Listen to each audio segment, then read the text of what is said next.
Соответственно, мы говорим, если эти шестые игры проходят в Кыргызской республике, соответственно, как и Казахстану, и Турции, мы предоставляли возможность включения только своих видов спорта.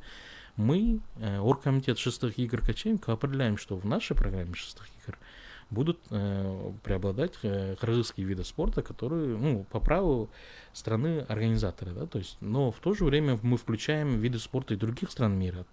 Например, если также взять Тоус Хоргол, также будет проходить совместно с Федерацией Тоус Хомалак, будет обратно проводиться здесь, в Кыргызской республике.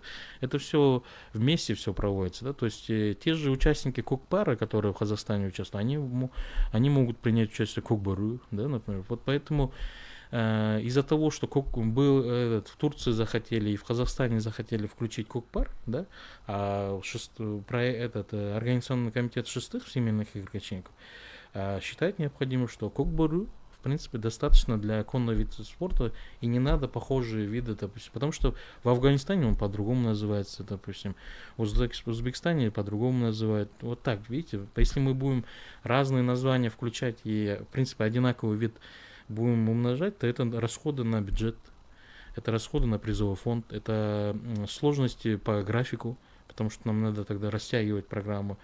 Поэтому решением в пользу организатора мы включаем те виды спорта, которые страна хочет развивать. Соответственно, Кукбару. Кукпар мы не будем включать. Если в другую страну мы переведем, то есть передадим игры, если там захотят включить Кукпар и Кукбару, то, пожалуйста. Вот в этом и уникальность нашего проекта.